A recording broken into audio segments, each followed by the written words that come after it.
मोदी जी वक्त है, मेरा क्या है, मैं तो झोला उठा के चल दूंगा। तो चल दीजिए, इसी में भलाई है। कहीं ऐसा ना हो कि जनता दौड़ा दौड़ा के भाजपाइयों को पीटे, वरना कहीं भारत में रहेंगे तो जो अभी देखिए नेपाल का हाल हुआ है, बांग्लादेश का हाल हुआ है, तो आप भी शिफ्ट हो जाओ। जिस तरह के आपके करतूत हैं और आपके कार्य हैं, बचने का एक ही रास्ता कि आप विदेश शिफ्ट हो जाइए। भारत की जनता भी जाग रही है। उड़ीसा में देखिए, आसाम में रोड पे आ रहे हैं ना आपकी सरकार के खिलाफ। कहीं ऐसा ना हो कि जनता दौड़ा दौड़ा के भाजपाइयों को पीटे। वैसे कई नेता पिटते पिटते अभी बिहार में बचे हैं। ऐसे घटिया काम माननीय प्रधानमंत्री जी आपने किए क्यों हैं? जो लाखों लाखों लोग आपके खिलाफ अब उतर रहे हैं रोड पे, और आप बदले में दे क्या रहे हैं? डंडा। देख लो मोदी जी को, ऐसे हैं अंधभक्तों के राजा, अंधभक्तों के शेर। जिस आरएसएस की गंदगी से आप निकल के माननीय प्रधानमंत्री जी आप आए हैं ना, तो उस गंदगी से कोई अच्छा सोच नहीं सकता है।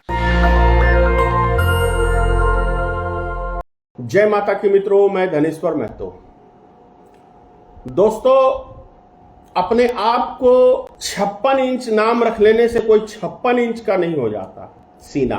ऐसे काम करने पड़ते हैं जिससे 56 इंच का नहीं, हजारों इंच का सीना लोग कह सकते हैं कि इसके पास कलेजा है। लेकिन मोदी जी के जो कारनामे हैं और जो करतूत है, मैंने उनको चूहे की पदवी दी हुई है, और वो 100% बात सत्य होता प्रतीक होता है अब।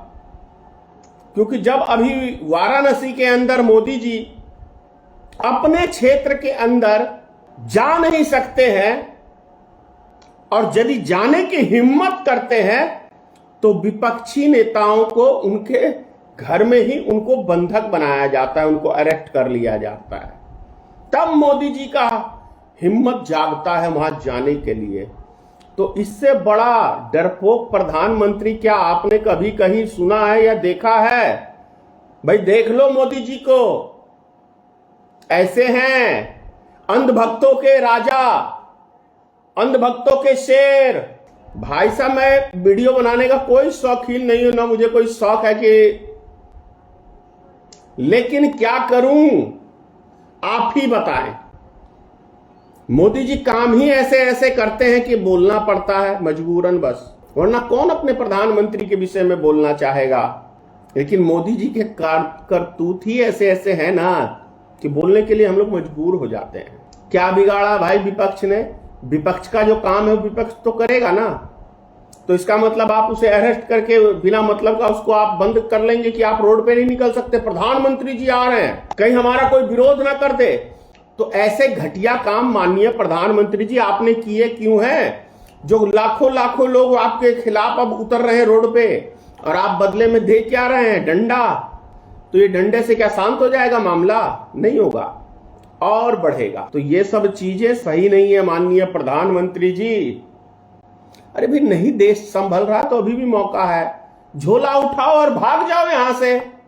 अरे भाई, आपके मित्र सब भी तो बहुत सारे भागे हैं, आपने तो शिफ्ट कराया है ना।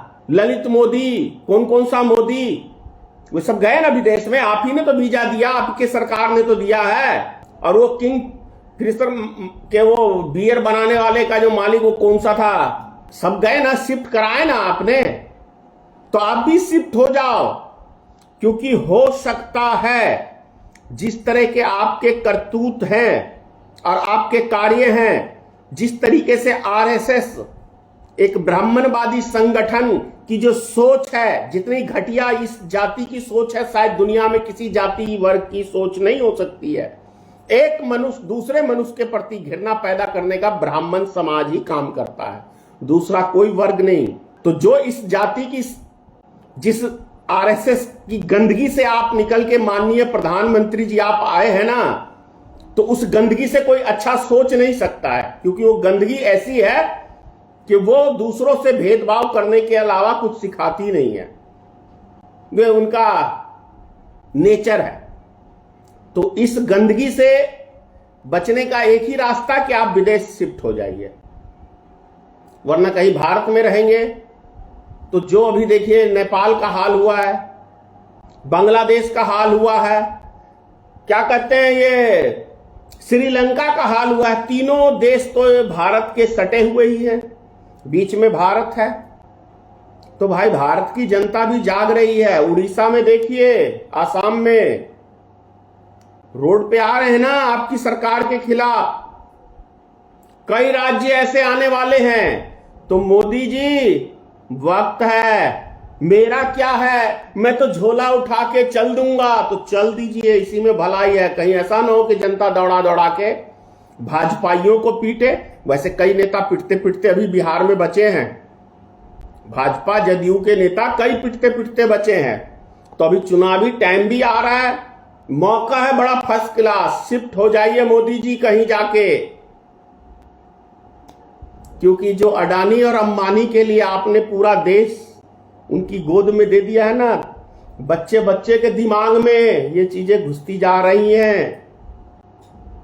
तो जब ये बच्चे और थोड़े से सियाने होंगे तो भागने का रास्ता मिलेगा क्या भाजपाइयों को? मौका है, संभल जाओ या भाग जाओ। जय हिंद। नेशनल दस्तक की आपसे गुजारिश है कि अगर इसको बचाना चाहते हैं तो नेशनल दस्तक को सब्सक्राइब करने के लिए रेड कलर के सब्सक्राइब बटन को दबाएं, फिर बेल आइकन की घंटी दबाएं। नेशनल दस्तक को बचाने के लिए बहुत जरूरी है कि हर खबर को शेयर करें, लाइक करें, कमेंट जरूर करें।